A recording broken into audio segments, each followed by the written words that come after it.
Greetings, everybody, and welcome back to episode 28 of Extreme Evocast, an all-purpose Pokemon podcast where we talk about news, trivia, and everything related to Pokemon.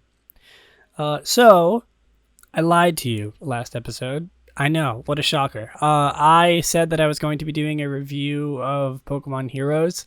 This episode, that is not happening. This episode, I decided to finally watch Pokemon Twilight Wings. Because I was asking everyone who was listening to remind me, and I finally watched them all. I took down notes, and I want to talk about them today. And I figured I don't want to do both of those in one episode. I don't want to talk about Twilight Wings and also try to fit in like a whole review for a whole full-length movie. So that will be next time, maybe. I'm not sure. I can't promise it like I did last time, but I will try my hardest. It's what I want to do for next time is essentially what I'm going for. But I can't promise that it'll be what happens. Anyway, so yeah, that is going to be the main topic for today. We were talking about Pokemon Twilight Wings. I know only 3 episodes have come out, but I figured there's enough stuff to talk about considering I haven't talked about them much before to fit them into a full episode. And also, I want a little bit of a disclaimer, or I want to give a little bit of a disclaimer that you might hear some background noise, like people talking, the TV going on. I'm recording this episode a little earlier than I normally do. If you're a longtime listener, you know that I've been switching around right now, because of school and stuff. So sometimes I'm home, sometimes I'm at college. Right now I'm still at home. Like I said last episode, I'm going to be at home for the next God knows when, because of the whole corona situation. But I'm going to be home for a long time. And there might be some cases or some times where I don't really want to stay up super late. Like tonight, I am trying to fix my sleep schedule. And because most of the time I record Evocast at 8 o'clock, 9 o'clock at night. And then I finish editing and rendering the episode and uploading it to YouTube and stuff and uploading it to my podcast provider. And by that point, it's usually like almost midnight. And I'm trying to get to bed earlier, so I'm recording this episode a few hours earlier than I normally do, and my parents are still up. They are still doing stuff in their room, or in the living room outside, so if you hear the TV, or if you hear whatever, just remember that I can't avoid it. I know, living with my parents, but it's just in between college right now, the whole corona situation, I had to go home, so that's my case. So if you hear voices in the background or whatever, just, put them aside. They're just my parents watching TV or whatever they're doing in there. Anyway, let's get on to the episode today. First of all, there are some follow-up things for Pokemon Go. I know last time I talked about the whole corona situation in Pokemon Go, and I gave my opinions on what they should do, on what they've already done, and they're still sort of... They're still sort of taking precautions now, even, as the situation sort of gets worse, I guess you could call it. They're taking even more precautions, which is good. For example, they are making it so you get another box for 1 coin. Last time they did one that gives you 30 incense. This time they're doing one that gives you 100 Pokeballs, which is crazy. But that's a lot. That's a lot. I mean, it's not a lot, but it's a pretty decent amount, and I'm glad that they're doing that. I mean, I was actually in dire need of Pokeballs, so I'm not going to complain about that. They're being very nice. They're sort of giving us some treats as a apology for this going on.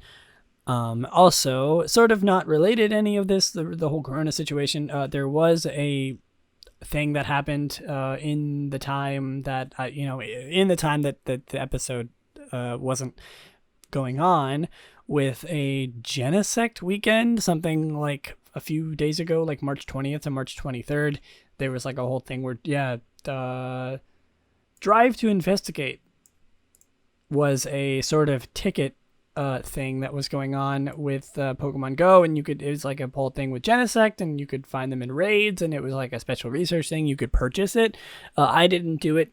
1, because I was home, and 2, because of Animal Crossing. And if you're like me and you enjoy Animal Crossing just came out So I've been sort of just spending all of my time, and I mean all of my time, playing Animal Crossing, mixing in homework and planning for this episode. But 99% of my time isn't playing Animal Crossing. So I don't really, not that I'm not in the Pokemon mood, but I haven't really had a chance to do any of these things, mostly because of, Corona and stuff like that. So any of the things that's going on, I don't really have much of a say in. The Abra Community Day is still being postponed. It was postponed, right? I don't remember. I believe it's being postponed. Yes. It was scheduled for March 15th, which was, that was like 2 weeks ago. Yep, it's postponed until further notice. So sorry, I totally forgot. It's been a while. It was postponed until further notice. So we don't know when the next Abra Community Day is going to be. Oh yes, this is a big thing going on. So Niantic and Pokemon Go is, so there's a research breakthrough reward for April has been announced, April 1st, 2020. To May 1st, you'll get Alolan Exeggutor, and it will come with bonus Stardust. But other than Alolan, our good friend Alolan Exeggutor, excuse me, Niantic have put out some new details on how they're altering play in these current global times. First, they have confirmed that we'll soon be able to take on raid battles from home, which is a big deal. They've also stated that Adventure Sync will be improved to better track indoor movement and activities. They're working on ways to virtually visit favorite real-world places until you can once again visit them in person, and they're reworking the way to enjoy Pokemon Go Fest directly from your home. So that's all we have, essentially. That's the only sort of information that we have right now, is the fact that they're doing they're planning on it. They're planning on doing a thing where you can play Pokemon Go from home. They'll sort of hone the ability to walk around inside, and you can do raid battles and go to different places from right inside your home, which is great because of the whole epidemic going on. I say I like I'm the only person. Everyone doesn't want people going outside. Pokemon Go obviously doesn't want people going outside. And this is pretty much exactly what I wanted from, I suggested that they shut down the whole app, and I actually didn't even consider doing this because I didn't think it was feasible. But hey, I trust them. I think that they're going to do it fine. I hope, at least. I'm excited. I'm excited to see, because, maybe that'll give me incentive to actually play Pokemon Go. I haven't opened the app in, months because of the whole situation going on and school. So, I haven't been playing it as big of a fan as I am. But, now I'll actually have some incentive to play, which will be very nice. And for the people who are really, really avid fans, they can stay home and they won't have to risk, their health in order to play an app on their phone. Oh yeah, also, I forgot to say this. From now until April 6th, you can also purchase 50 Great Balls for 1 Pokecoin. So that's great. Like I said, I need Pokeballs, and 50 Great Balls is a lot. Maybe they'll do one with Ultra Balls, maybe 25 Ultra Balls. Maybe that's a little bit of a stretch, but they're already being so nice to us. They honestly didn't really have to do any of that, especially with the incenses and stuff. I didn't expect them to, but I'm glad that they are. It's very, very nice of them. Let's see. There's an event going on with Shadow Entei. I don't really know the details, but it does say it has been confirmed that the current Team Go Rocket research and the ability to get Shadow Entei has been extended until the end of April. So, they want to wait. They want to allow people to do that if they don't have the opportunity to because of Corona. So they're giving people the opportunity to do this by extending it, which is nice. Also, I don't know if you could notice, but if you're wondering what this is, my chair needs some oiling. Can you hear this? Listen to that. That's my chair. I leaned back in my chair and it made that sound. I need to fix that up. I'm so sorry. So if you hear that in the background, that's just my chair, my crappy old office chair that I got. So yeah, please excuse my squeakiness until further notice, until I can get a new chair or get this thing oiled. So, Sarah B is doing. I figured I'm gonna give Sarah B kind of a. I say I'm gonna give Sarah B a shout out, as if Sarah B isn't one of the most popular and like reliable sources for Pokemon information on the internet. But I'm gonna give them a little bit of shout out here. They're bringing back the Sarah B crossword. Which is a thing where it's like a crossword you can take part in like every week, or like every couple of weeks. You can do a Cerebi crossword. It'll cover all aspects of Pokemon, like games, anime, the trading card games, movies, all that stuff. So if you want to take part in that, you can. Just a little bit of a hey. Thanks to Cerebi for doing this for me. What am I talking about? I'm not like sponsored or any way by Cerebi. I just get my information off of Cerebi. And like I say, pretty much every episode, thank you, Cerebi, for giving me the information, making the information public in a nice sort of, organized place that I can just look at. I mean, I'm looking at it right now for my information. It's very good. I mean, obviously, I'm not just reading Cerebi off. This would just be the Cerebi podcast, but it is probably my most used resource for getting information on Pokemon. So thank you again to Cerebi, and if you want to go read their crossword or do their crossword and challenge yourself in this quarantine times, you can. There are some changes coming to, or that have already came to Max Raid battles, or not changes, but updates in the sort of Max Raid thing that's going on. There are much rarer Pokemon coming, or that have already arrived. You can get things like Cursula, you can get Aromatisse, Indeedee, Passimian, all those sort of Pokemon, and there's a sort of event going on where non-Gigantamax Pokemon above 3-star raids or 3-star raids and above are guaranteed their hidden ability.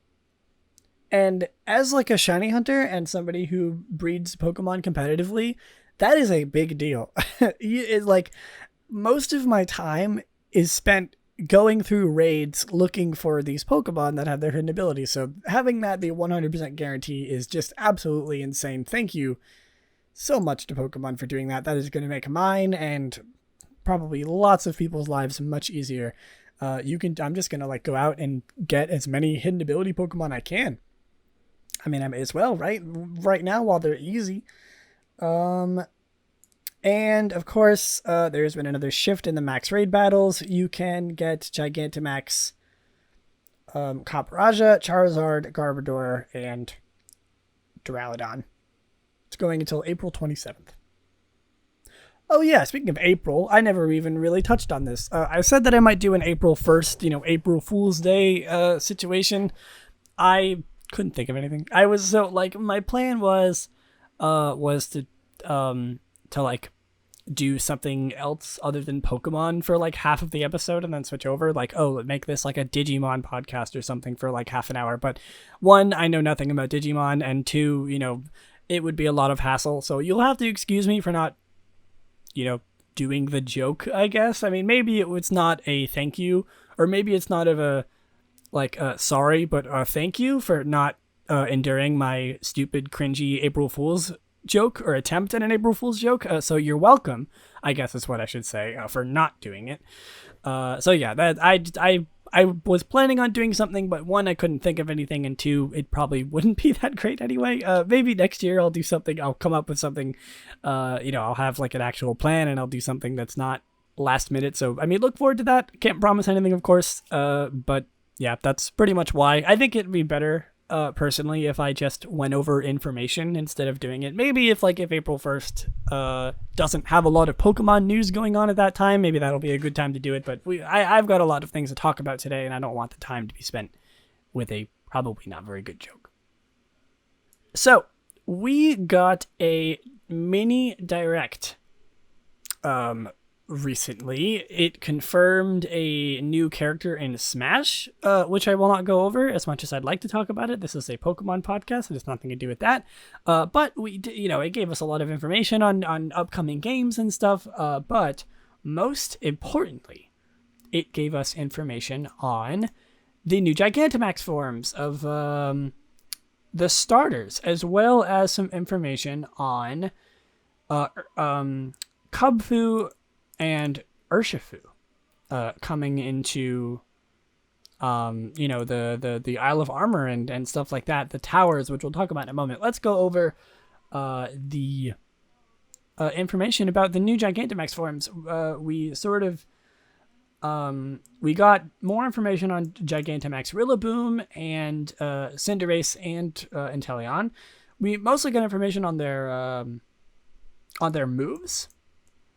It essentially that is Gmax Drum Solo, Gmax Fireball, and Gmax Hydro Snipe, which does more damage and they ignores the opponent's ability. That's all they do. That's all the information we got, which I wish that they did something different each. I mean, I kind of understand why they didn't, but it kind of sucks that they don't.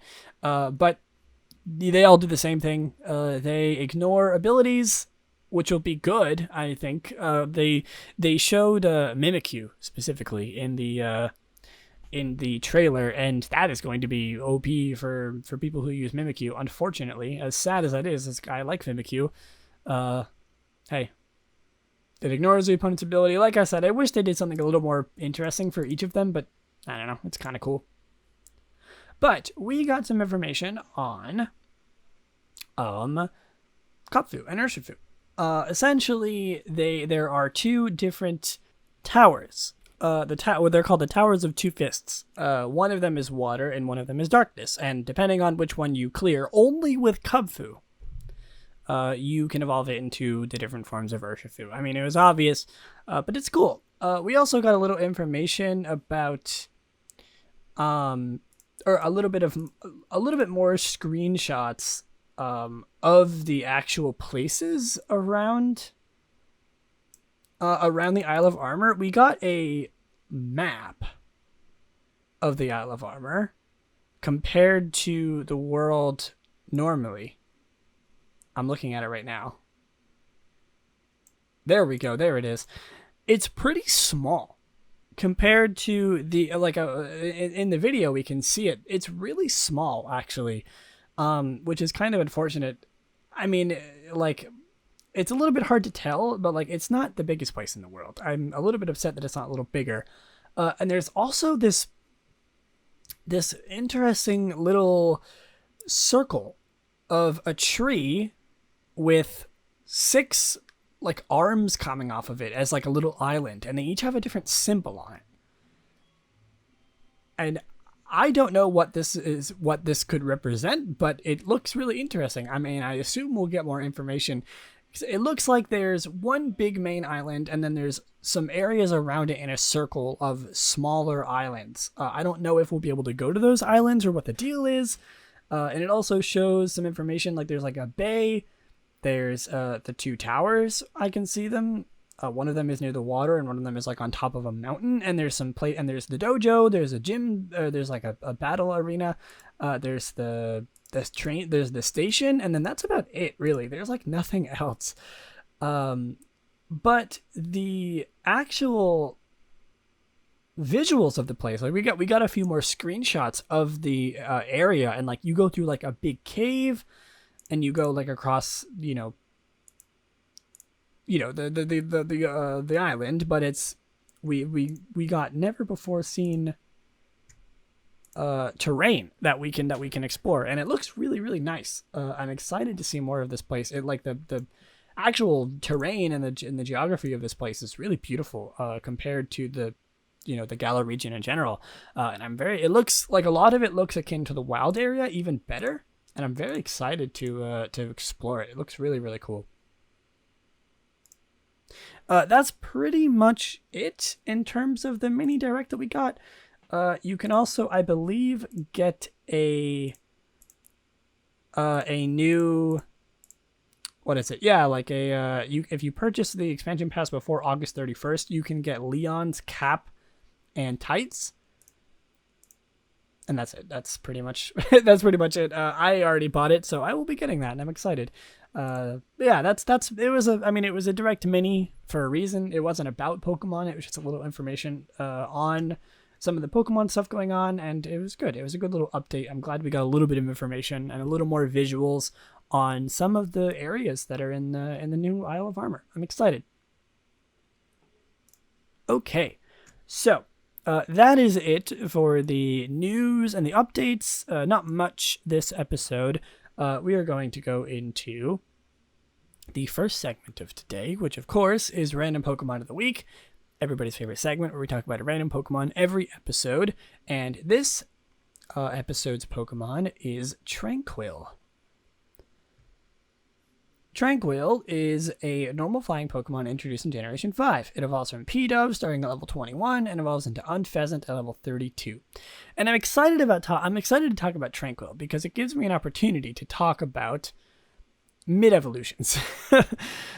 Specifically for the birds. The birds that are in every generation, you know them. Pidgeot, or Pidgeotto, Tranquil, Fletchinder, all of them. All of the forgotten about sort of mid-evolutions, which is a common trope for mid-evolutions. But specifically, I think for these birds. I mean, when was the last time you thought about the Pokemon Tranquil? Really, I mean, it's just Tranquil. It's before P-Dove and it's before Unpheasant, which, honestly, Unpheasant isn't even that popular of a Pokemon. So, like, it's kind of hard to... It's sort of hard to match with Unpheasant if Unpheasant isn't even really that popular in the first place.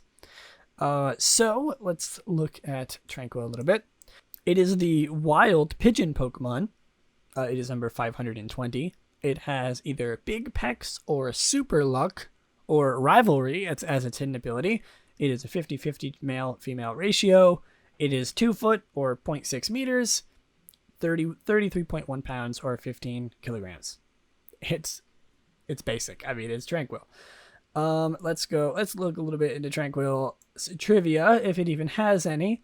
Tranquil is the only Pokemon with a base stat total of 358. Wow. Amazing. That's it. The only bit of trivia. Ash has a Tranquil. I didn't know that. I didn't know Ash got a P-Dove. Or a Tranquil. Does it evolve into an Unpheasant? It does evolve into an Unpheasant. Wow, cool. Amazing. I didn't know that. I'm sort of milking any possible topics that I can use for this Pokemon because it's just Tranquil. And, like I said, that's the nature of middle evolution Pokemon. I guarantee you there's going to be, like, in the future, if there's like a ton of episodes of this podcast out and you take sort of a average of how much time is spent talking about each of these Pokemon in Random Pokemon of the Week, and you look at the middle evolutions, I guarantee you the time is going to be leagues less than the final evolutions and the starters, or, the starter evolutions, because, like, the final evolutions, I could go on Smogon and talk about their competitive viability, if they have any, and I think even that standalone Pokemon are going to have more things to talk about than middle evolutions, because standalone Pokemon usually have their own thing. Middle evolutions are always just the awkward teenager years of the Pokemon line, and it's upsetting. It's a little bit sad because, like, Tranquil's a cool design. I mean, yeah, it's literally just the in-between between Unpheasant and P-Dove, and most of the middle evolutions are. And you'll probably hear me say this every time a middle evolution comes on the show, but, like, I mean, what else is there to say? It's Tranquil. It's got a cool design. I never noticed it as, like, a hairstyle. It has, like, a little, like, puffy bit at the back. It's kind of like a mullet, actually. I never even realized that. Kind of has a mullet. Like, I know it's supposed to be like neck feathers, but if you look at Tranquil, if you look up Tranquil right now, it has a mullet. And I don't like admitting that. And I don't like... I mean, I guess it's just the hair. It looks feminine in general. I don't think it's necessarily supposed to, but it does. I mean, the hairstyle kind of, either it's a mullet or it's a cutesy feminine hairstyle. And honestly, I'd rather it be a feminine hairstyle. Sorry for gendering this bird, but I think the only other opportunity or the only other choice is to say that it has a mullet. And I don't want to say that ever again. I suppose we can go over some Pokedex entries for Tranquil. It can return to its trainer location regardless of the distance separating them. Okay, so it's like it's like a carrier pigeon, stuff like that. Many people believe that deep in the forest where Tranquil lives, there is a peaceful place where there is no war. I guess that makes sense because its name is Tranquil. Wow, funny. No matter where in the world it goes, it knows where its nest is, so it never gets separated from its trainer. I guess Tranquil's whole thing is to be tranquil. That's the point. Tranquil is a combination of tranquil, calm or unstressed, and quill. It also involves quail. And in Japanese, hatobo may be a combination of hato, pigeon, or tobo, escape, or bo, shaggy hair. Amazing. I mean, yeah, the name it's probably just a pun on the name, Tranquil, and that's it. Those are the only Pokédex entries.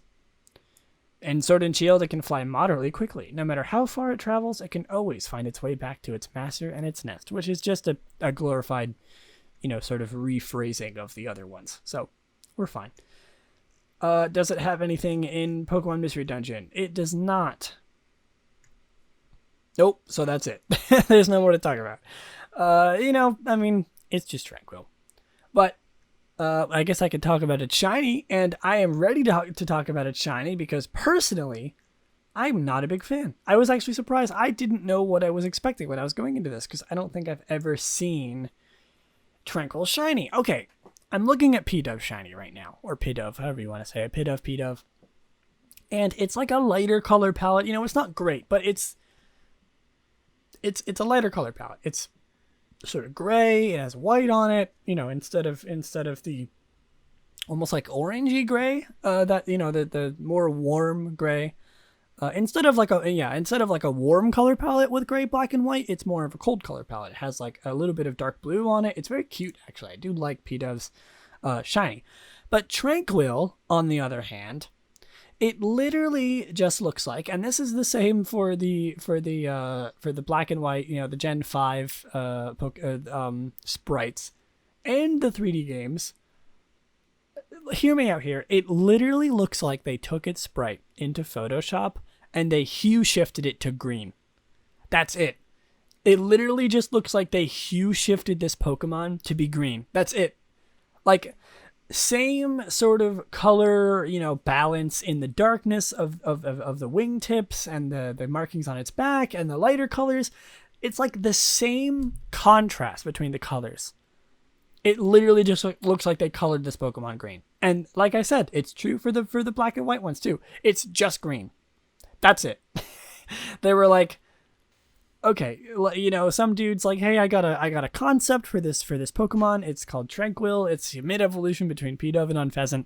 And here's its shiny form. Here's a concept of its shiny form. I want to do something with the green. I think it would look good with some green mixed in there. And the dude's like, that's it. That's perfect. Ship it. Go. Put that Pokemon in the game right now. Make no changes to it. And he's like, well, it's just a concept. I literally just took this Pokemon sprite and I put it into Photoshop and I hue shifted it green. And he's like, no, I don't care. You don't need to change anything about it. It's perfect already as it is. Put it in the game. I don't care. Is Unfezant this way too? Unfezant is different. Unfezant is totally different. Like, it has a little bit of green on it. And like the color contrast is a little bit different, but like at least it has some variety. It's just green. Tranquil's just green. Why did they do this? What is the point? Why do all three of the Pokemon of this stage have a different shiny color scheme? It's just green. That's it. I'm looking at it a little bit closer just in case I missed something because it's kind of hard to see. It's just green. Okay, it does have a little bit of purple on its head and its feet are purple, but the rest of it is just green. That's it. It's just green. And I'm so angry about this. Why am I so angry about this? Anyway, I'm going to rate this shiny a 3 out of 10. It sucks. It's just green. Nothing against green, but like it's just green. Anyway, I'm going to move on before I get angry about this bird. It's just green. I'm so mad. Okay, and that was Random Pokemon of the Week. Thank you for listening to that. Let's move on to the main segment of today, which is Pokemon Twilight Wings. So I wrote down some notes here about Twilight Wings. And first off, I just want to say that, before I get into any details about the specific episodes, I love it. If you don't know what Pokemon Twilight Wings are, it's a little mini series that's going up on the Pokemon YouTube channel. It's sort of like Pokemon Generations, but a little bit different. It's just sort of like mini episodic series that goes over some things in Galar and all that stuff, and it's really cute. And if you haven't watched them yet, there's going to be spoilers for them. I mean, they're like 6-7 minutes each, so there's really nothing to spoil. But watch them if you haven't already. I know that I hadn't watched them since they came out, and that was sort of a running thing on this podcast, but I finally watched them, and I'm excited to talk about them. So episode 1. God, it sounds like I was about to do like a professional recap. Episode 1 was the one where the two little boys in the hospital, one of them wants to give Chairman Rose a letter because he loves Leon, he loves watching the things on TV, and that kind of stuff. I'm not going to go over a whole recap, but I will say that I really like the point towards the importance of idols. First off, because it's a very common theme in Sword and Shield.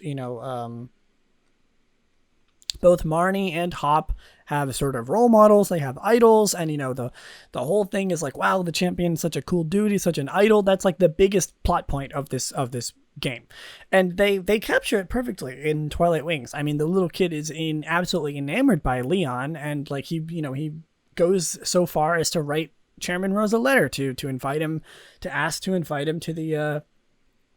the show. And it's the first one. It's a little bit shorter. He essentially just like runs, he misses him at first. He runs up to Chairman Rose. He sees Chairman Rose, and Chairman Rose gets the letter, blah blah blah.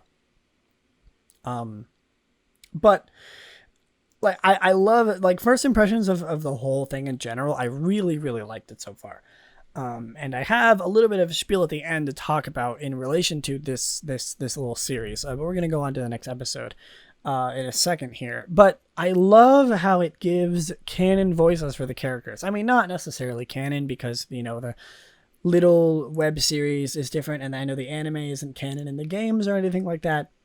But it gives them voices, and I think that's one place where the Pokemon games fall short. We don't know any of these characters' voices or what they sound like, and like in this Twilight Wings, we get updates, and we get some sort of like, hey, this is what they could be, and their voices, and I like it. Oleana, Chairman Rose, Bee, not Leon yet, but Hop in the later ones, Milo. We get examples of what they would sound like, and it's really nice to see. It's like, if your favorite comic book or manga or whatever gets an anime adaptation, and it's like you get to hear what these characters' voices sound for the first time, and it's really nice. It's a very nice feeling to kind of get that thing. And I will say, the voice acting is very well done. It's not bad, I will say, first off. And it's very, it feels natural. It feels like the characters' voices should be what they are. And I very much enjoy that. And the visuals are beautiful. Like, wow, the actual show, like the actual visuals of the anime sort of style are beautiful. And, I'll get into that in a second, because especially in episode 2, are they very beautiful. Last thing I have to say about episode 1 is that Corviknight is awesome. I know I wrote that down before I watched the next episodes. I know Corviknight comes back in pretty much every episode, but like, I wanted to write that down because Corviknight is so cool. Corviknight's just really cool in general, and I think is like one of, if not the best sort of bird line, topical, because we just talked about Tranquil. But I think that Corviknight was awesome. Oh my god, so cool in the game, so cool in the anime. I just want to say that I love Corviknight a lot, and it was shown really well in Twilight Wings. It was it was huge, it was intimidating, it was awesome.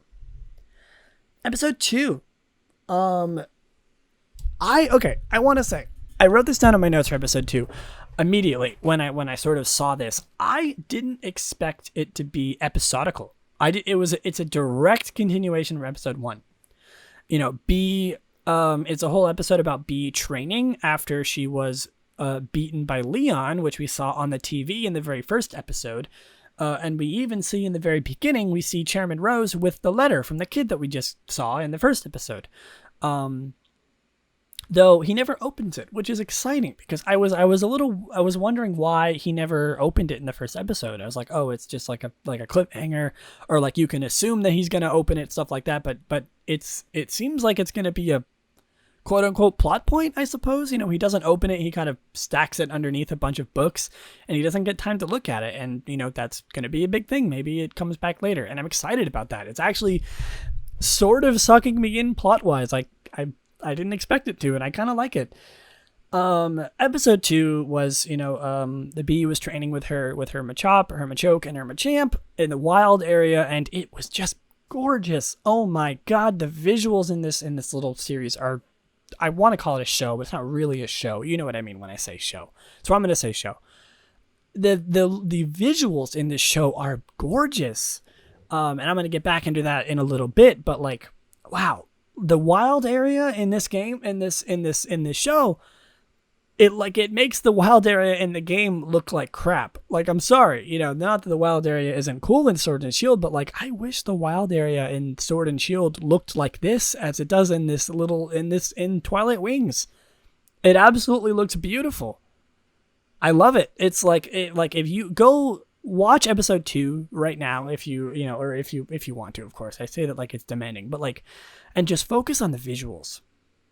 They're beautiful when they're in the cave, when they're in the crystal cave, when they're just outside training, like when it's pouring outside, like the visuals are absolutely gorgeous in this show, and I love it. It's like my favorite thing about it. It's a beautiful anime. It's a beautiful little adaptation of this game, and I love seeing it. I love seeing it. The Machop line is really cute in this episode. I love how they're portrayed. They're very cute. I mean, I know that's a little bit of not a nitpick. What's the opposite of a nitpick? You know, like a nitpick, but positive. I know that's a little bit of a small point to come across or to tell, but like, I don't know. I really appreciate when Pokemon are given personality and stuff like that. And it was really well done in the Machop line.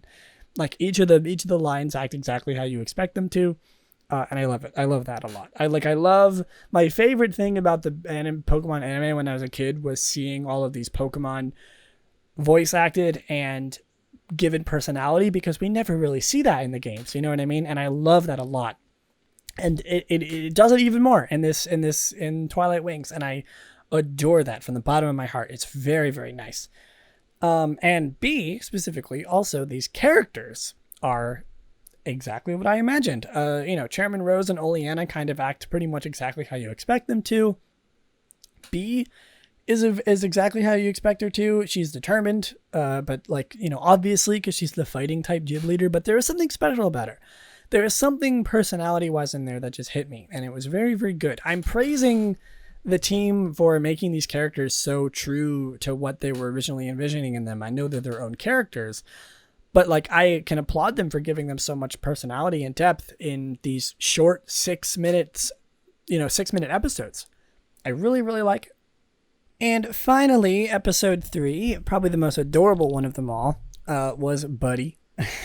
The one where Hops Wooloo, you know, gets upset that he's so obsessed over the Pokemon League that he doesn't, you know, Hops Wooloo doesn't think that Wooloo is the, like, you know, the Wooloo doesn't think that Hop thinks that it's very good, all that jazz, because it looks at Charizard and it gets jealous of Charizard, which is funny because I think that's a little bit of a nod at how overdone Charizard was in Gen 8 in Sword and Shield, because it was everywhere. You know what I mean? It's like, here's my Charizard, my prize Pokemon, Charizard. Like, oh, look at Leon. Oh, look at his Charizard. You know, like, Charizard is already one of the most popular Pokemon out there, and like, I think it was funny that they sort of just piled it onto us in Sword and Shield, and I think they were sort of poking fun at that in Twilight Wings. Very cute, very, very cute. Also, speaking of Charizard, his voice in the very beginning of the episode when he just made one sound, just like a single scream when he was using Flamethrower, and it was the silliest thing I've ever heard. Oh my god, it was so dumb, it was so bad, and I love it. It was goofy, it was perfect. I just wanted to mention that. It was so funny. It was like, I don't know if it was supposed to be intimidating or if it was supposed to be silly and goofy, but it was very goofy, and I liked it a lot. Wooloo. Also about Wooloo. Wooloo is like exactly what I expected Wooloo to be. Wooloo is so cute. It's everything I imagined it would be. It's adorable. Like this episode, my favorite thing about episode 3 is just Wooloo and how cute it was. And I'm sure that was a lot of people's favorite thing about this episode. You know, it was a run of the mill sort of runaway story, and then the Wooloo realizes that it was wrong and that it should love Hop, and that Hop was, you know, not showing enough of his emotions towards Wooloo, and it was, you know, a whole misunderstanding. But Wooloo in this episode was just so cute. All of the Wooloos were. There was like a million Wooloos at the end, and they're so cute. I love them a lot. Like, oh my god, it's like it was the best thing about this episode. All the Wooloo's interactions with the Yamper and the Charmander, and it was just so cute. The faces it made. The jealous little sheep. It was adorable. So cute.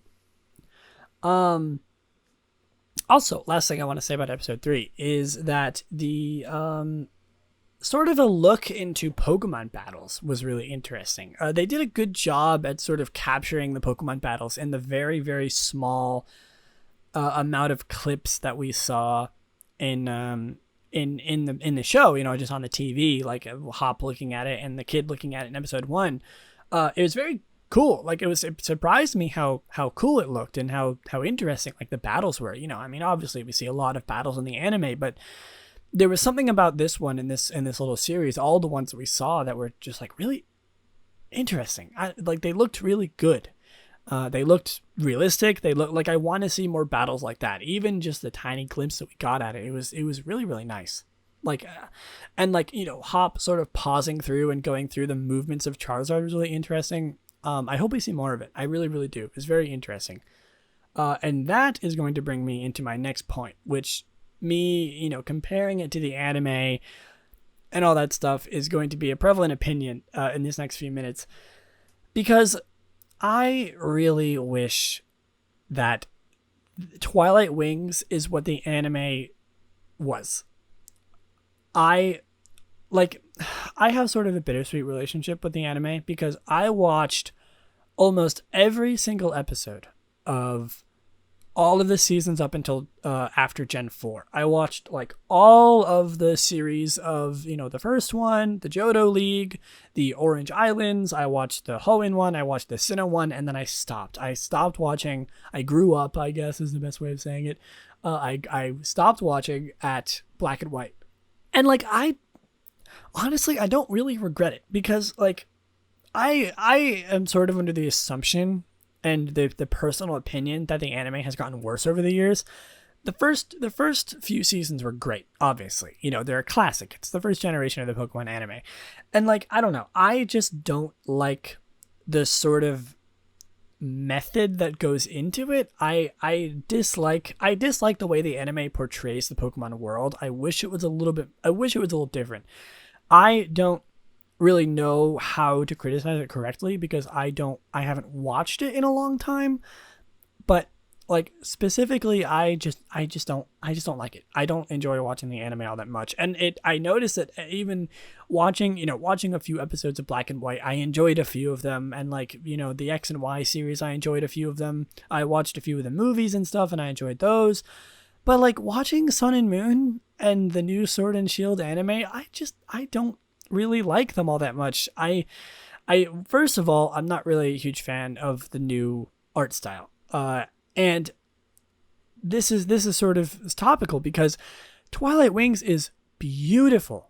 If the anime was like that, I know that the anime takes a lot of effort, and I know that they have to sort of put out, and I know they put out these Twilight Wings like every few months, and like they're not, obviously a lot of work goes into them. But if they made the anime look like Twilight Wings does, I would watch it purely for that. It's beautiful. Like, it is absolutely gorgeous. And just, I don't know.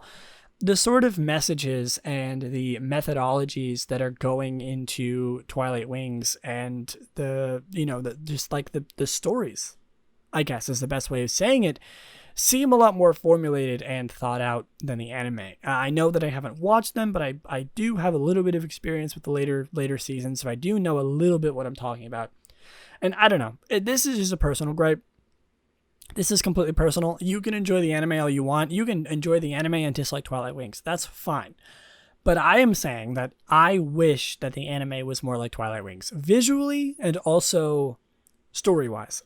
It's gorgeous. And that sort of ties into my sort of final feelings about Twilight Wings.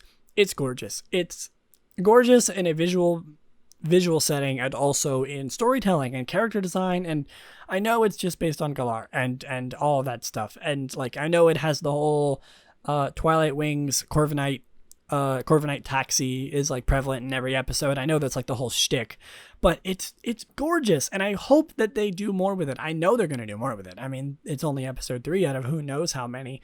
But like, it's gorgeous. I can't stop thinking about it now that I've watched it. And I genuinely really, really, really enjoyed it. And like, it just brought this great feeling in me after watching it. And I just hope that they do more like this in the movies and the anime going up, and just like, it's so gorgeous. I love Twilight Wings. I can't get enough of it. I wish that there were more episodes for me to watch and talk about, because it's just so beautiful. And like, if you haven't watched them yet, please do. I know they're just like 6-7 minute little episodes of Pokemon, and I know I'm probably going into them a lot more than I should, but like, they're beautiful. Really, I love them a lot. They're cute, they're funny. It's like the perfect balance of humor and every so often. And I know the anime also goes into that, but from what I've seen, I wish that the anime was more like Twilight Wings. Twilight Wings is gorgeous, like I've said, and just overall, my opinion on it is I love it. I can't wait to keep watching it, and I hope the next episode comes out soon. Literally. Also, I think it's weird that they don't have British voice acting, because like all of the characters are British. And Galar is based on Britain or like England or not England, Europe. Sorry. And I wish that they spoke like that. Maybe not British accents, you know what I mean? European accents is the better word for it. My apologies. And like, I hope that they do that. Like, I think it's really funny that that like the whole region is based on Europe, and they're all just like American dudes. I think it's funny. But yeah, final conclusions about Twilight Wings. It's gorgeous. I've said it a million times already, and I know you're probably sick of hearing it, but if you haven't watched it, please go watch it. It's great. And like I said, I cannot wait for the next one. It's just great. I love it so much.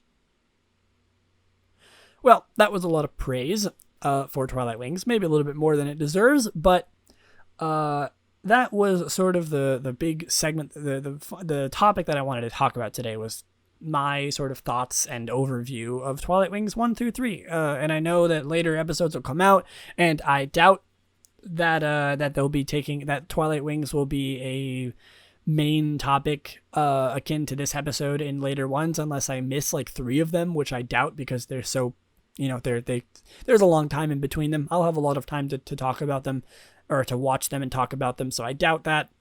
They'll probably become just like a little thing in the news segments, or like before the main topic of the episode. I'll talk about the episode of Twilight Wings and what I thought about it, stuff like that. So consider that a new sort of episodical little thing that's going to be coming up as new episodes come out. And with that, we are going to do one more segment of today. I know this episode is a lot shorter than normal, just because Twilight Wings didn't really take up that much time. But we're going to go into the final segment of today, which is everybody's favorite segment, where we talk about a random move every episode, and that is Move Tutor. And today's move is Copycat, number 383. Copycat is a non-damaging normal type move introduced in Generation 4. It has a 20 PP, power of null, NA, and an accuracy of NA. Because Copycat causes the user to use the last move that was used in battle, even if the last move was by the user. If no move has been made, copycat fails. If the copied move's target is not the user, the appropriate target is randomly chosen. The last used move is updated whenever a Pokemon attempts to use a move. If a move is successfully executes, generally the text Pokemon used move is shown. That becomes the last used move. This is regardless of the move's result, whether it hit or missed, or the effect was successful or failed, such as light screen that fails because the previous light screen has not expired. Some moves that require multiple turns to execute do not count as valid moves in all of their turns. If Copycat executes after a turn when a move is not considered valid, Copycat will fail. Charging moves, recharging moves, or bide are good examples of that. If any move calls another, the calling move is counted and the last move used instead of the called move. However, this only applies if the turn when the calling move was selected to be used. If a called move requires multiple turns to execute, such as bide, dig, or thrash, it may validly become the last used move in subsequent turns. And finally, I'm so sorry, if a Pokemon tries to use a move but is prevented by a status condition or effect such as sleep, paralysis, or flinching, the last used move becomes invalid and Copycat will fail. That was just in Generation 4. I will remind you. Generation 5 and 6. If any move successfully calls another, the move now counts as the last move instead of the calling move. So there's a little bit of update for you. So in Gen 5 and 6, it will now call a move like Nature Power, I believe, like calls a move like Nature Power. Maybe not Nature Power. I'm trying to think of a good example, but I can't remember like any of them. But hopefully that's easily understood. The last move used is now unaffected if a Pokemon tries to use a move, but is prevented by a status condition. In other words, the last used move remains what it was before the Pokemon's turn. And finally, charging moves, recharging moves, and bide no longer have invalid terms that will cause Copycat to fail. Instead, charging moves and bide can be copied to any turn, while recharging moves are ignored on their recharge turn. Okay. And in Gen 7 and onward, if powered up by normal IMZ to Z Copycat, the user's accuracy rises one stage. However, additionally, if the move to be copied is not a Z move, then it will become its corresponding Z move. But if the move to be copied is a Z move, then it will fail. Okay, so it can't copy Z moves. If the last used move is a max move, the user will use the move that was turned into the max move. Oh, that's really interesting. For example, if a Snorlax that knows Belly Drum Dynamaxed and then used Max Guard by selecting the move slot that would normally contain Belly Drum, Copycat would call the move Belly Drum. That seems like it could be used as a pretty cool strategy in Pokemon, in like double battles. You have a Pokemon use Max Guard instead of Belly Drum, so your Pokemon that uses Copycat can use Belly Drum, and the Pokemon that was using Belly Drum doesn't actually have to use Belly Drum because it's Dynamaxed. Very, very interesting. Let's see. The description for this move is the same in every single game. The user mimics the move used immediately before it. The move fails if no other move has been used yet.